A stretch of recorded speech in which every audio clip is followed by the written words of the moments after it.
between 80 and 90% of migraine attacks are associated with light sensitivity. 40% of those who suffer migraine attacks actually have residual light sensitivity between attacks, even when they don't have any headache or any other pain. Between 30 and 60% of all migraine attacks are precipitated by light. And we also know if you're suffering from an attack, light is going to make it worse. So you have this really clear association between light and migraine. So if you can interrupt that cycle and you don't have to have somebody looking for a dark room to run to, you can have something that makes a big difference. And that's what Avulux does.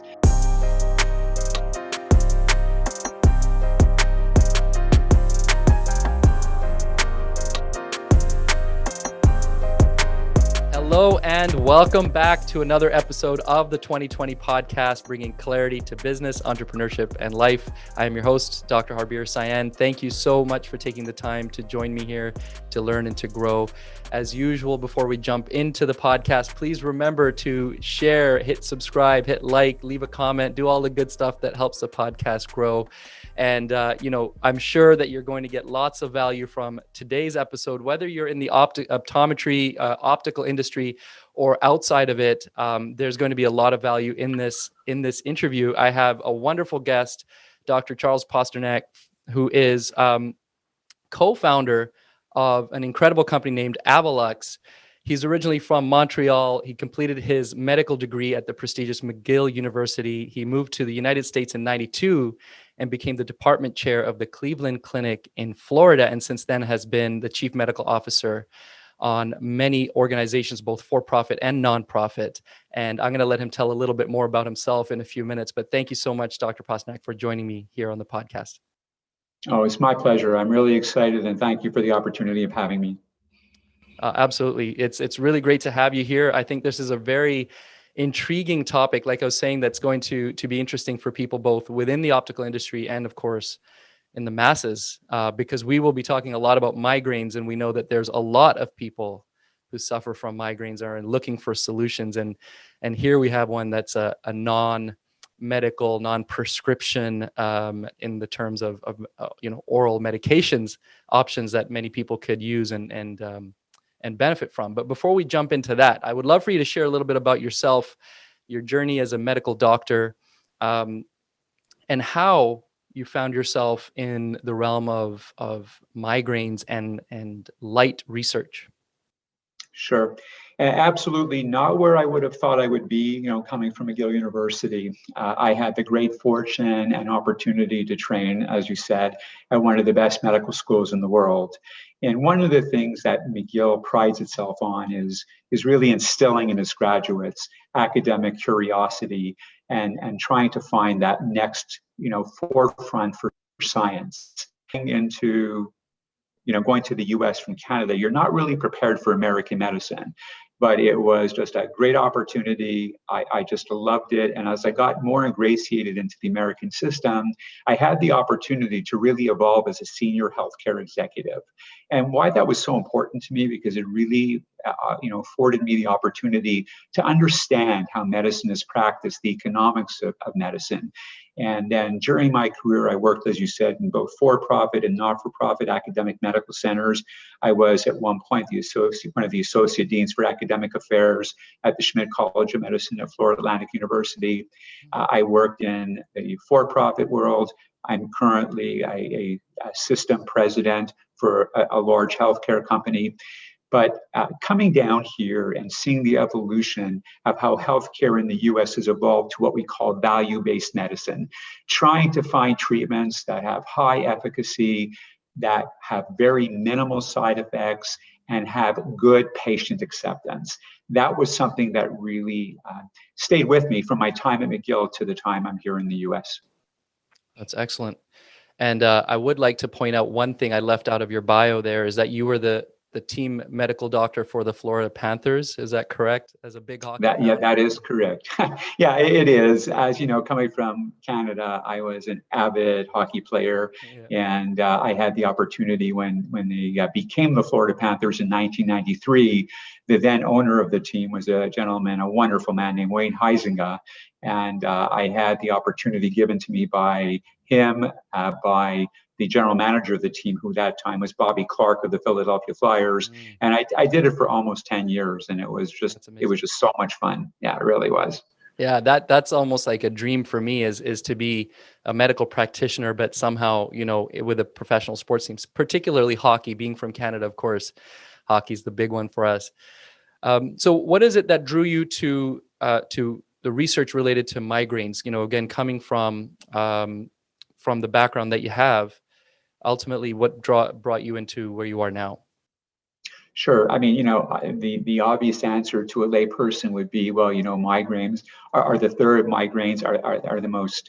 most prevalent disease in the world and the sixth most disabling, but none of that had anything to do with it. The reality is I have two daughters. Both of them are migraine sufferers. And in particular, my older daughter went through just some horrible times suffering from migraines. And as a parent, watching your child go through all of that pain and discomfort, you will do anything and everything that you can to make it easier for her. Yeah, absolutely. I can agree with that. And pretty amazing that you went to the lengths that you have. And we're going to talk some more about that now. But you've already touched on migraines being as prevalent as they are. I'd love to talk a little bit about the science. And I know that a lot of the people who listen to this podcast are like myself. They're kind of nerdy, scientific brained people, and would love to hear a little bit about the science behind this. So I made a few little notes here myself about the few different studies that are listed. And in 2010 there was this finding of the melanopsin cell. So I'd love for you to kind of, if you wouldn't mind starting with that, this retinal ganglion cell, especially for the nerdy optometrists out there, they'll know what that is. And sure, its role in migraines, and then what that sort of led to from there. Sure. Yeah, that was pretty much the hallmark study that really kind of dictated the way research and definitely the way that we evolved as a healthcare company. So, everyone knows that rods and cones in the back of the retina are the cells that are involved in creating visual images from light. But there's a lesser known group of cells called intrinsically photosensitive retinal ganglion cells that have other functions. One of them in particular is involved in the mediation of high intensity light and the perception of color. And these are cells that contain a photopigment that goes by the name of melanopsin. And in this really landmark study in 2010, they were trying to understand how light impacts migraines, how light worsens migraine pain. And I use the word migraines, and I want to correct myself because I think this is very important. It is a migraine and is a migraine attack. And this is something I think migraine sufferers are very sensitive about. But what the study found was when light coming from, particularly short wavelength, like the blue wavelength, about 480 nanometers, as well as light from the amber wavelength that's running in the higher 590 nanometers, stimulated these cells. The cells were hyperactivated, and this melanopsin, this photopigment, was then released. And the release of the photopigment seemed to take several different pathways and mediate pain within the neurological system. And that would be both in various nuclei in the midbrain, as well as pain centers in the thalamus, and as well as other optical nuclei. So that was the first study that really said, we have certain wavelengths of light that seem to cause pain.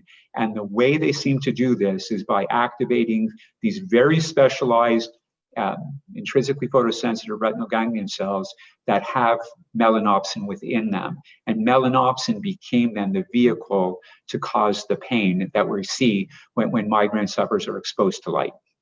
Oh, fantastic. And so then the focus from there, at least partly, became to reduce the release of this melanopsin to then reduce the propagation or even the potentially the initiation, I guess, of the migraine itself. I like that there was a study in 2016. I can't remember if this was something, that you were involved with, Dr. Posternack, but the one that was trying to block one wavelength and using another filter sort of as a as a, what's the right word I'm looking, placebo, but it actually turned out that both of those filters ended up being beneficial. I kind of like that. I feel like science is like that, right? You get that serendipity of a finding like that. And then that sort of led to a little bit more of where we are with Avalux. And I'd love for you to tell us a little bit about Avalux, maybe a little bit about what it is now, just so people get an understanding of where we are now. But then I'd like to go back to where it started and the different iterations it went through as well. Sure, absolutely. And I'll talk a little bit about the science at the same time. So Avalux today is best described as a precision optical filter.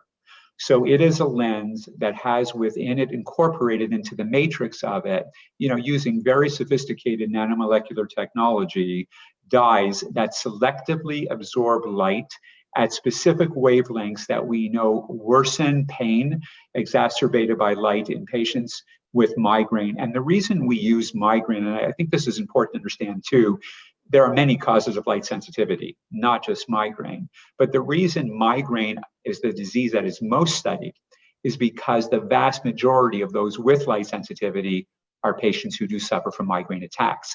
So that is why migraine became the focus of all causes of light sensitivity. So this lens that we've created selectively blocks wavelengths of light that we know are associated with worsening migraine pain, as well as allowing through those wavelengths of light that we know to soothe it. It is the only lens of its kind that exists. Its technology is extremely sophisticated. The manufacturer is a very sophisticated manufacturer, and it is patented. So it is a lens that has evolved over the last 8 years from its early iterations to what we have today. And the lens we have today, as you'll soon hear through the podcast, really follows the science extraordinarily well. Yeah. And actually one of the studies again that I had written here that I forgot to mention, I really liked, was the one that was in the dark room and they exposed patients to different wavelengths of light. I'd love if you could just share a little bit about that study. Sure. That was actually a very elegant study. It was not done by us, but it validated everything that we ourselves discovered as well doing our own studies. And this was a study performed at Harvard University, and it was just very elegant in the way it was constructed and the simplicity of the findings. So what they did was they took individuals who do suffer from migraine attacks and they put them into a dark room. And then at that point, they selectively exposed them to different wavelengths of light to see if those wavelengths worsened their migraine attacks and their pain, or if it made it better. And what they found was that light in the blue, amber, white, and red areas of the spectrum tend to worsen migraine-related pain caused by light, whereas green light had a very soothing effect. And again, it was very elegant in its construct. And what it told us is that it's not enough to just block light at the blue range, which is what a lot of the early studies had suggested. But rather, if you block that and you block any other comparable wavelength that exacerbates the pain while allowing the good light through, you now are following the science. And when you follow the science, you'll see the expected outcome. And that really validated what we had already found in our own study that we had done earlier on. And the study you're referring to in 2016 was actually conducted by one of the original inventors of the technology that preceded me. And that was a study that was published in the Journal of Clinical Neurosciences in 2017. It was performed by a well-known neuro-ophthalmologist who I'm proud to say is a partner of mine, Dr. Brad Katz. And there, what they did was they measured the impact of light blocked at 480 nanometers versus light blocked at 620. And they did that because they were trying to color match. But like you said, the spurious finding sometimes ends up with very good results. And they did find that by blocking light at 480, that they were able to see a diminishment in one of the standard migraine scales known as the HIT test, the headache impact test. And it really validated again, right around the same time as the Harvard study was taking place, was, we have a pathway here. Let us see if we can somehow work on treating this pathway if we will have a positive effect on migraine sufferers. Wow, that's fantastic. So I'd love to, the podcast is intended to help to not only share information like this, but also to share the stories of companies and entrepreneurs and so on, and the various challenges and struggles they've been through. And one thing I just find myself constantly drawn to is the story behind this product. Now, as you said, we'll go a little bit more into the detail of what this Avalux Lens is, but I found myself drawn to the backstory of like what the initial product was and how that had to be reiterated and developed again. So where did this start, and what did the initial product look like? Sure. It actually started even prior to my involvement. And this was begun by a group of researchers in the Department of Neuro-Ophthalmology at the University of Utah. And they had, the information that they knew about, which is that we have wavelengths of light at 480, which seem to, activate melanopsin secreting cells to secrete the melanopsin. So they had a premise, they had a hypothesis, and what they had to do was find a way, how are we going to block this light at 480 nanometers to see if we are going to have a positive impact on migraine sufferers. So the very early technology was really quite amazing. So they actually teamed up with a manufacturer out of Orlando, Florida, known as Techport. And this was a company that was very sophisticated at working with thin film technology. So they came up with a product. They had a prototypical coating machine that they were going to use to produce this very thin film that was applied to the surface of the lens. And it actually did block a large amount of light at 480 nanometers. Unfortunately, what it also did was block light at very other, including your green light, including your amber light, including your red light. But most importantly, it was a very difficult technology to use. The problems we had with it was an expensive technique and would have been extremely expensive and difficult to scale up. Putting films on the outside of lenses are very messy. You then had the issue that it came out very dark. So this was a lens that really would not be ubiquitously adopted for people who are going to be both indoors and outdoors. And the other problem, because the lens was so dark, was that you would end up with difficulty in terms of perceiving color. You definitely would have alterations in your color perception. And the last thing was, and this is probably the most important, the way it worked as a film is it reflected the light it was trying to block. So what would happen, light would come to it from the front, it would hit the film and then be reflected away. But what about light that came from behind the glass, underneath the glass, through the sides of the glass? We wouldn't be able to do that. So in reality, you had to use these wraparound frames in order to make sure that you can mitigate light coming from all other areas. And then you were dealing with, I hate to say this, the ugliest looking glass frame of the world with these very dark lenses that maybe they did work. And we always justified it amongst ourselves saying, well, if you're suffering from such severe migraines, do you really care what they look like? I think it would just give you a migraine just looking at how ugly they were. So clearly that was not going to be our endpoint solution. Right. At that point, we were introduced to an extraordinarily sophisticated optical manufacturer that was ingrained in the military industry. So you could imagine how high their level of quality and how high their level of sophistication was. We went to them and we presented the problem.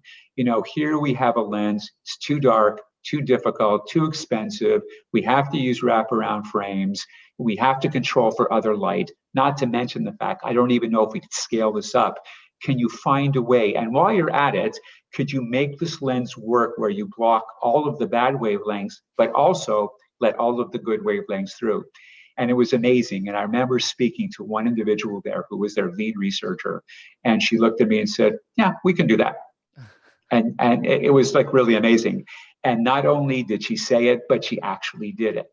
So what they did, and this is the big difference here, instead of having a film on the outside of the lens, what happens is specialized dyes, which are very difficult to obtain, are actually immersed into the matrix uniformly of a lens using this really sophisticated nanomolecular technology.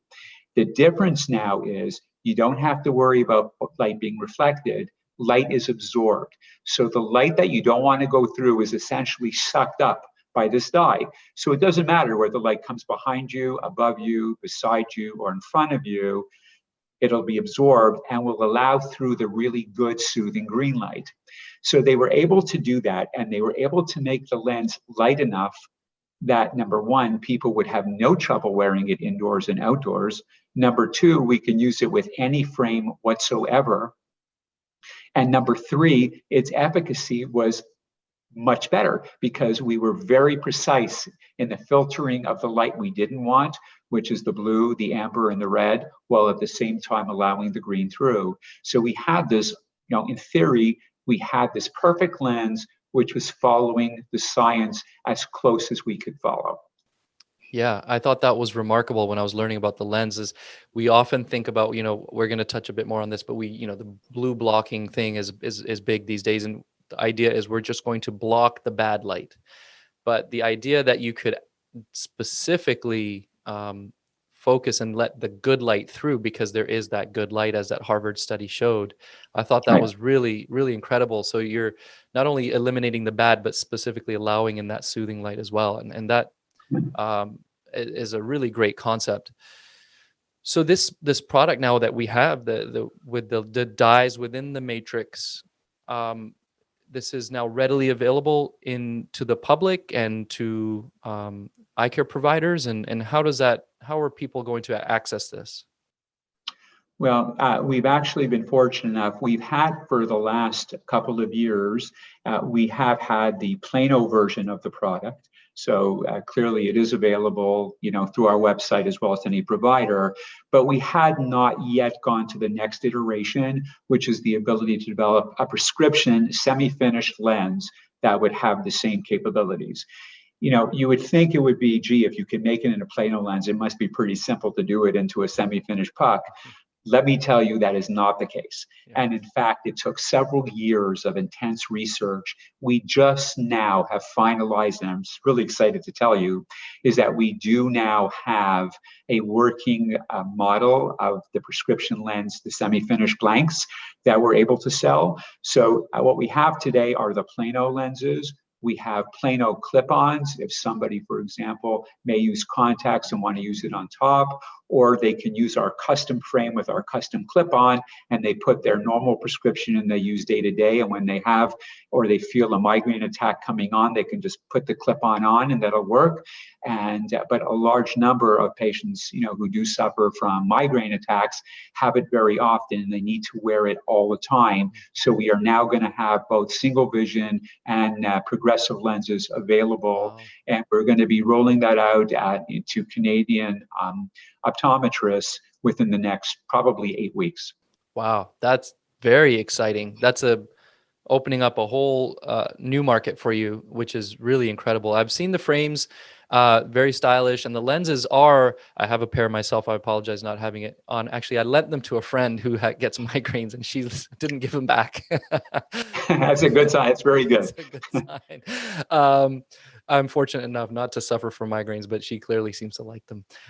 Yes, definitely a good sign. Now, I found them when I was wearing them around, the house and at the office. I felt, well, easily I could wear them inside, and the tint is subtle. It's not dramatic at all, and not something that I think even if another person was looking at you, they wouldn't even question, like, those glasses, why are they wearing tinted glasses? Which is, I think, as you discovered early on with one of the earlier versions, the appearance is still very important, unfortunately, even for the severe migraine sufferers. But very excited for that, and very excited that it'll be available in Canada soon. Is it already available in the US, or is that coming up in the pipeline as well?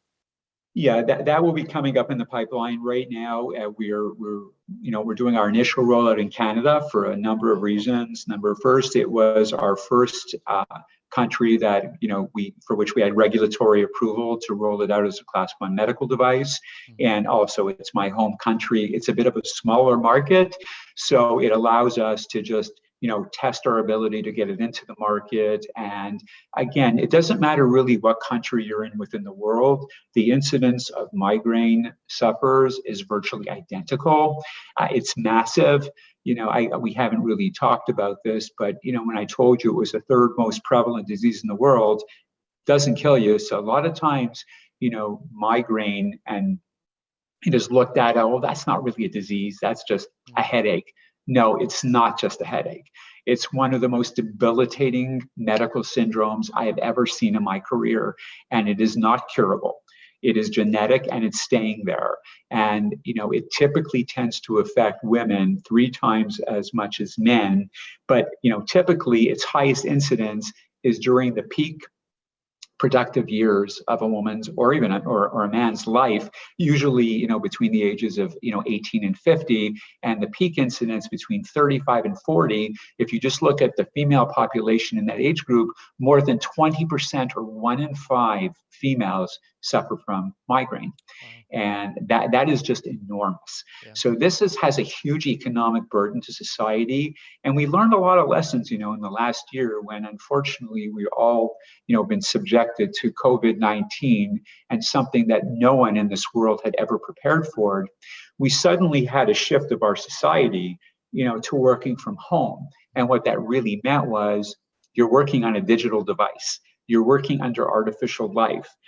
Now, if you are a migraine sufferer and you can't tolerate that digital device, which is very common in migraine sufferers, you're not even able to conduct your normal business activities. You can't go to meetings. You can't participate in virtual meetings. And you still have your normal life that has to go on. So this year was just a monumental year for us, because we started seeing even more and more as society kind of, shifts to more home-based businesses and more virtual type interaction, that, controlling light and migraines is so critical. It is such a critical requirement. And this just seems to be like just an excellent solution to it. Yeah, I would agree. I think you're absolutely right about migraines often just being shrugged off as just a headache. And I'll even have patients say that, oh, I just get migraines. And I'll always ask a few more questions, because that it can be very debilitating, and it's, it affects people's work life, personal life quite significantly. And you're right with the amount of screen time that we're having. We ask a lot of questions about that and try to mitigate as much as we can through other means. But now we have another option, and something I sort of touched on this. I'd love to hear your thoughts a little bit more about it. But the fact that we have an option that is efficacious and has no side effects and can actually, reduce the amount of medications a person needs to take, I feel that that's a pretty significant, factor as well, and ultimately maybe reducing the financial burden for patients or for the medical system. Yeah, I think that's really important, and I mentioned this, I just touched on it very briefly before, but particularly in the US, and it's really similar in Canada and virtually every other country in the world, our healthcare systems are really overburdened by costs. And there has been an enormous shift, especially again here, just because I work in the US, to what we call value-based healthcare. What that means is, do we have an option that is safe, that is inexpensive, that is widely adaptable, but is also very efficacious? And we're dealing with also a new generation of young people who are your tomorrow's migraine sufferers and your today's, who really are not interested or not wanting to be injected with a medicine or take, a pill in order to make themselves better. They're looking for something that won't cause tolerance, that won't have any adverse effects, that won't have any adverse events associated with it. Imagine you're a female, you're 30 years old, you're taking care of kids, you're going through during your fertile period of your life. You don't want to worry if you're taking a medicine that could potentially harm a fetus. This is a device, and we'll talk a little bit about the clinical studies later, but it has no side effects. There are no risks to the fetus. It is perfectly safe. It is easy. You just have to put it on your face, and it works, and it can help in many different ways. And this is the one thing perhaps that I really want your audience to really understand, is this relationship between light and migraine. And again, Avalux is a device that treats photophobia or light sensitivity. But in reality, the vast majority of those who suffer from that syndrome are migraine sufferers. You know, as an optometrist more than anybody else, it can be caused by inflammatory eye diseases like iritis or choroiditis. It could be caused by dry eye. It could be caused by traumatic brain injury, by eye infections, eye trauma. But really, the majority of people are migraines. And what do we know? When you have an individual who has a migraine, what is the first thing they do? I mean, everyone knows this because everybody likely knows somebody or is related to somebody who suffers migraine attacks. They look for a dark room. Why do they look for a dark room? Because, you know, between 80 and 90% of migraine attacks are associated with light sensitivity. But it's even bigger than that. 40% of those who suffer migraine attacks actually have residual light sensitivity between attacks, even when they don't have any headache or any other pain. We know that between 30 and 60% of all migraine attacks are precipitated by light. And we also know if you're suffering from an attack, light is going to make it worse. So you have this really clear association between light and migraine. So if you can interrupt that cycle and you don't have to have somebody looking for a dark room to run to, you can have something that makes a big difference. And that's what Avalux does. It essentially is the portable dark room. It obliterates, it blocks the cycle of the light that's going to both precipitate the migraine, attack, that is going to help worsen the migraine attack, and even eliminate it between attacks. So it's simple and easy to use. I mean, imagine you're driving down the 401 and it's a bright sunny day and you get this horrible headache. There's no light room around you. You're out with your kids on a soccer field on a bright sunny day. There's nowhere to run and hide. So that's what's so wonderful about these glasses is when you put them on, you immediately go into your dark room. You're immediately interrupting the cycle of those wavelengths of light that are triggering melanopsin to be released, and you're going to feel better, and you're going to feel better quickly. And then, again, we're not making, any representations that everybody who puts these glasses on immediately will never suffer another migraine attack. That's not what it does. But what we can tell you is we have done a lot of clinical research. And if you take a population, our own personal real world experience matches exactly what large scale independent studies have shown, and it follows the science pretty closely.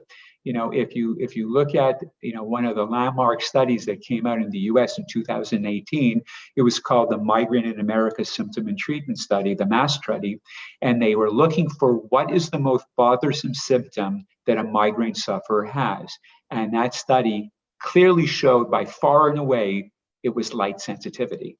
So now you have 90% of your subjects having this. We know it's the most bothersome symptom. We understand how it's triggered. Imagine how beneficial. And then even in 2020, there was another study that came out, which is really exciting too. It also stated that the people, they were looking for what predictors would predict a response to any kind of a treatment in individuals who suffer migraine attacks. And they found that those with light sensitivity are much more likely to get a response to treatment than those who don't have it. So now the circle is complete. We have the 90% of people who have light sensitivity. We have 90% of the same 90% of the people that tend to respond to treatment.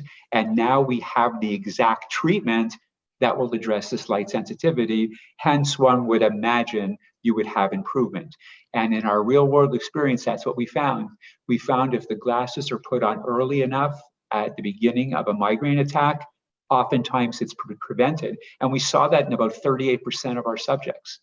We saw another 36%, so now 74% in total, found that they could manage their attacks with either using lesser or no medicines.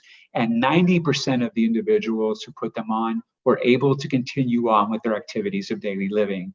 If you speak to a migraine sufferer, the one thing they will tell you, all I want to do is improve my life when I have my attack. If I'm able to mitigate it by one day, if it's better enough that I can go pick up my kids or take them to soccer practice after school, or it allowed me to finish that one webinar that allowed me to do my work and get my work done, they are thrilled. And that's really the end point. Make people better. You're not going to cure everything, but make them better. Yeah, absolutely. Wow. That's fantastic. And those numbers are really impressive. 90% of people feel that they could continue on. And 74% felt, they needed less medication or no medication anymore to mitigate their Correct. migraines. Really, really incredible. And I thought that study that you're talking about there was really interesting as well. The more recent one that said that people who are light sensitive tend to be more responsive to treatment. Also, that really does close that loop about how important light is in the whole cycle of it. Really Yeah, incredible. it really does. It was a great study because again, those of us who, are in that world, we know the two things that are going to be the worst predictor for you is if you don't have light sensitivity or your headache is already so severe, it's been set in for a long time. It's 9 out of 10 in a scale of 10. Those you're not going to be able to probably break very quickly. But if you can make them a little bit better, you're doing a great job. And that's what we're trying to do, is make everybody feel a little bit better. And look, I'm not going to profess that this is inexpensive technology. It's not inexpensive. But I can tell you, when you compare it to what the cost of typical medicines are, or the cost of not being able to work for a day, or not being able to participate in your family or social life, it's the best investment you could ever make. Yeah, absolutely. Right. Were there any other studies? I know you touched on a few. Were there any other studies that you wanted to bring to light, pardon the pun, during the conversation here? Sure. We are the only lens that is out there that actually is backed by independent clinical studies. So we did do the pilot study, which we referenced in 2016. That was done by the original investigators of the technology. But we subsequently did 2 other studies that were conducted by an independent CRO, which is a clinical research organization. And the first study we did was a double-blind, randomized crossover trial where we compared our lens against a color-matched placebo. That was a real wake-up call and a very interesting study for us, because in order to color match the lens, because we did a crossover, and for those who may not be that sophisticated on this, on this podcast, what that means is we don't tell the subject which lens they got, the active or the placebo. But what we do is they get one or the other, and then in the middle of the study, they get the other one, the one that they didn't try yet. So if one was tinted and one was completely clear, so if it was a true placebo, they would know, and then you're dealing with the placebo effect.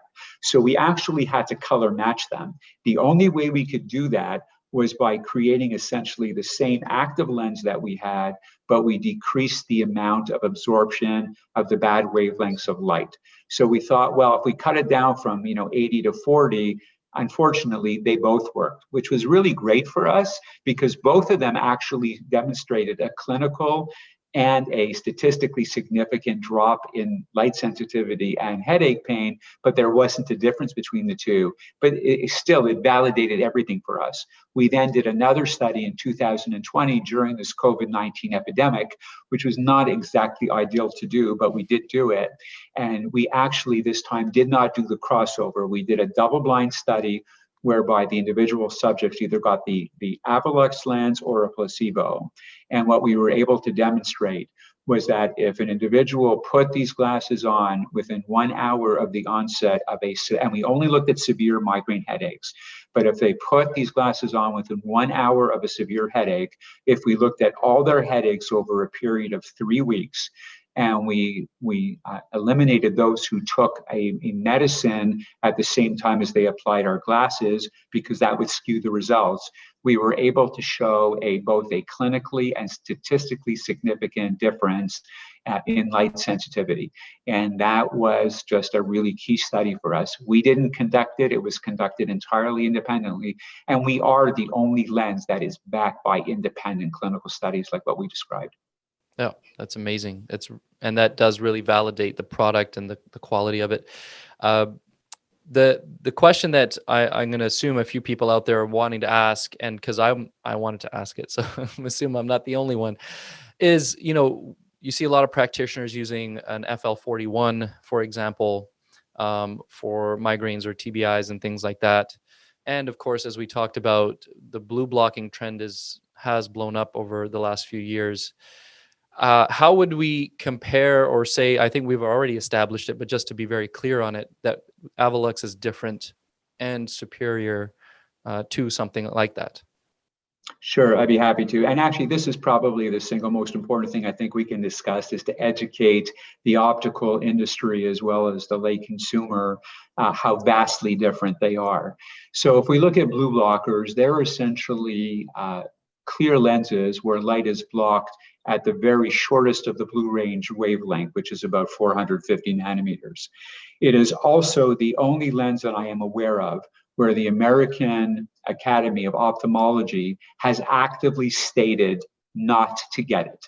They said there is no efficacy in it. There's no proof that over the long term that it does anything in terms of preventing macular diseases, but they also said it does absolutely nothing for eye strain. And the computer vision syndrome, or the digital eye strain syndrome, they actually stated that. They stated, don't get this because it does not work. Nonetheless, oftentimes in the consumer world, all this hype is built up, and basically that's all a blue light blocker is it blocks white, not even in the proper wavelength to do anything for patients who are suffering from real light sensitivity and or migraines. So it's really something that has no comparison to what we have.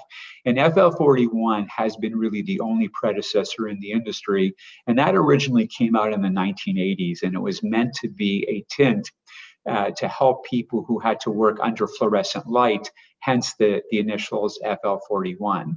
The trouble with that tint is, first of all, it only blocks wavelengths at 480 nanometers. It does not block wavelengths at 590 or in the red, and it certainly does not allow any of the green light through. There's no consistency within the industry of the tint. So some could block 50% at 480, some could block 90% at 480, but they are not consistent. There has never been any clinical studies, as we've done, to actually validate their effect. They are very dark, so they're not easily worn indoor and outdoor, and they do very much distort color. And with that, and because of their darkness, they would often have dark adaptation. So if they go taking the glasses off and go into a light room, you're going to experience that. The Avalux lens, first of all, is patented. It's proprietary. It is a precision optical filter. It blocks 480. It blocks, as we said, the blue light, amber, and red. And it blocks up to 97% of those lights while allowing through about 70% of the green light.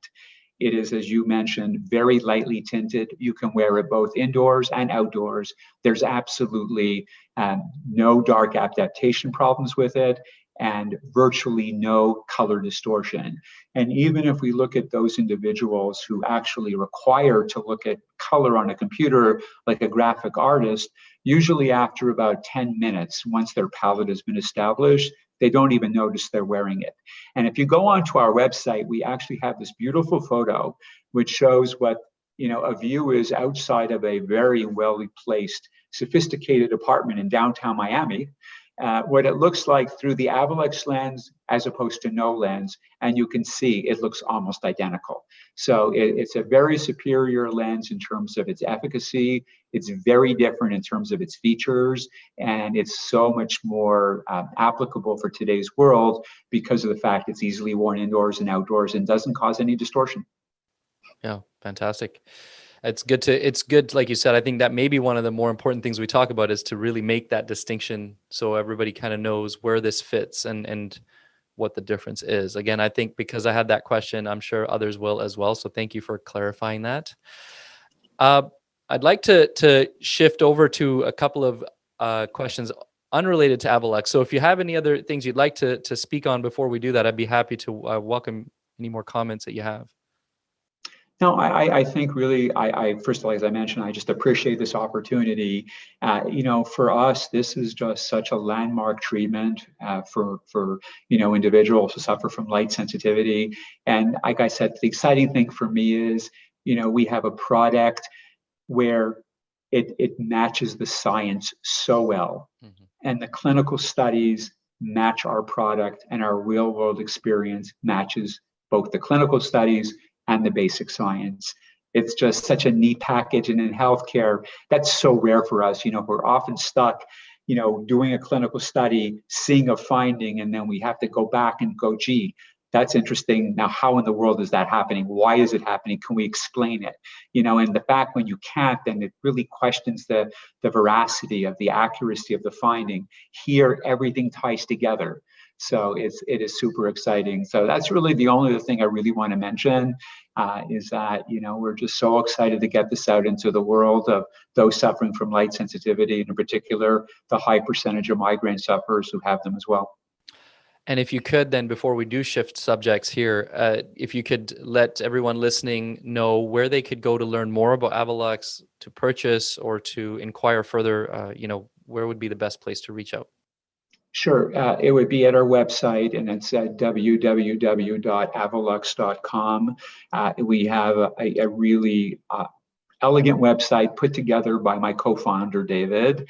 And everything you need to know about the product is on that website, including the science, including the link to the clinical studies. So I think it would answer most questions. In particular, we do have a table comparing us between a blue light blocker, FL41, and an Avalux Lens. And as I mentioned to you before, we are excited that we are going to have the prescription product available within the next 8 weeks. And we will be actively working to get it into the hands of as many Canadian optometrists as we can, because honestly, from our perspective, the best way for this to be brought to the public is through an eye care professional, because they have the training, they have the skill set, they can screen for the light sensitivity from whatever cause it is. They can screen for, those who suffer from migraine attacks, and then they can also either give a prescription or whatever, plain old pair. But I think the eye care professional is going to be the central focus for how this is distributed in society. So we're super excited about having that available. Yeah, I think that's wonderful, and I know that ECPs will be happy to be part of that process. There's been some tough feelings towards e-commerce and online sales, and I'm even years into it, I'm still having conversations like that with colleagues. But it's nice that ECPs will be able to kind of be at the core of that. I think everybody will really appreciate it.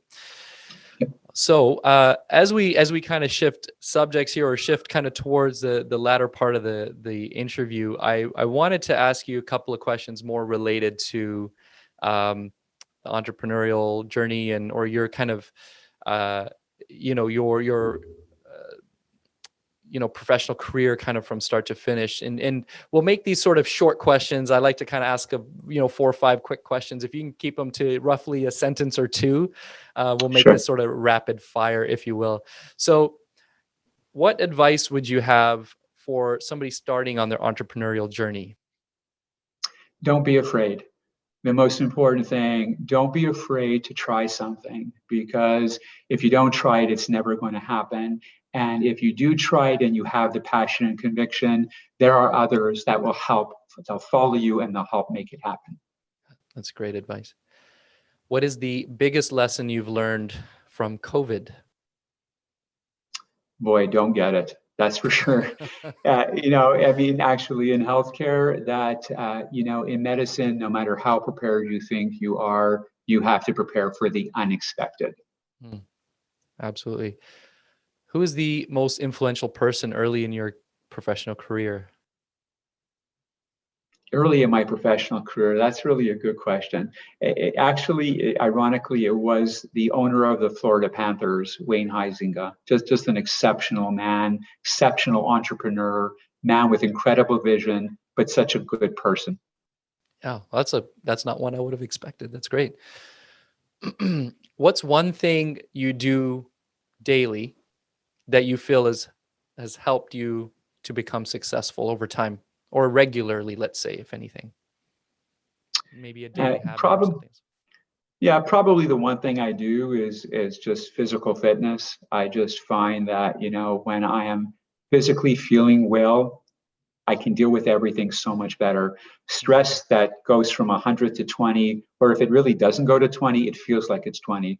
but I think just taking care of yourself as a person will make your business and work life so much better. Oh, that's a great answer. Physical fitness. Is there something that you like to do specifically to train or exercise? Is there a certain type? No, as long as I get to do something, I feel just so much better. I sleep better. I wake up more enthused and more excited. And when I'm pushing myself to work out on the days I really don't want to, those are the days where I really appreciate it. It makes a huge difference. Absolutely. All right. Last of the short answers. If you didn't become a medical doctor, what else would you have become? Gee, I'd love to say a rock star. The only problem is, unfortunately, that would require me singing or playing my instruments that well.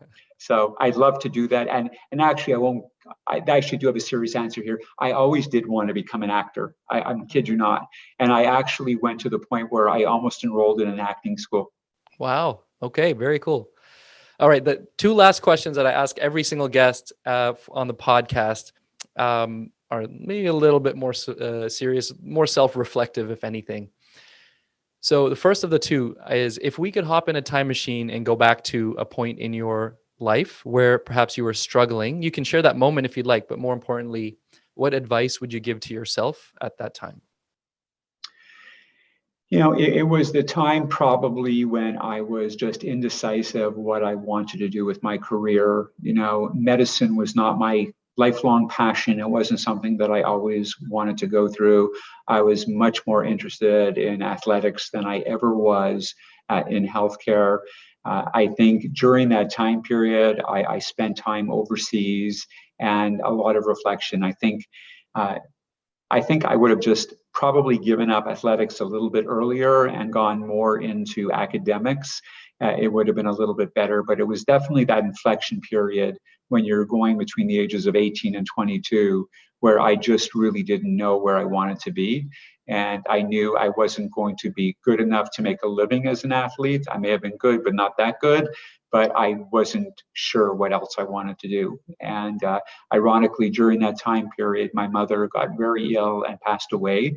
And during that time period, that was probably the greatest motivation for me to go on to, become a physician. Wow, I can imagine that would have been a very difficult time. So the final question is, everything that you've achieved, all of these amazing achievements and accolades, how much of that would you say is due to luck, and how much is due to hard work? I mean, the harder you work, the better your luck becomes, and I really do believe that. I believe if you just continually work, eventually luck will go your way. I don't care how good you are, how bright you are. If you don't have luck, you're not going to make it. Mm-hmm. So I will always say, the environment plays a significant role, but the harder you work, the more dedicated you are, the better you treat people, the more lucky you're going to be. Great.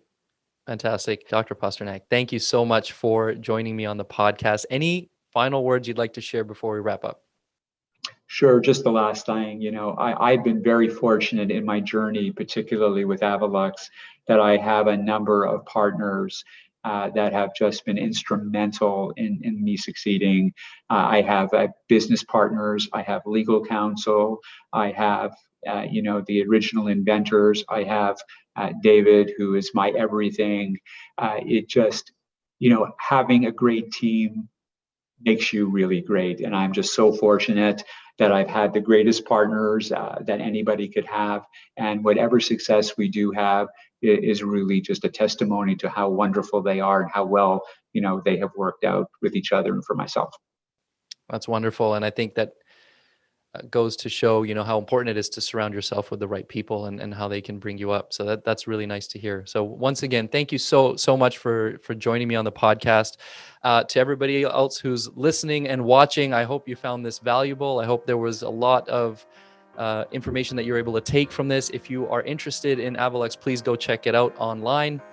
And again, if you did find some value, don't forget to take a screenshot and throw it up on Instagram. Make sure you leave a review, hit subscribe, hit like, do all those things. I really appreciate it. And I will see you again very soon with another episode.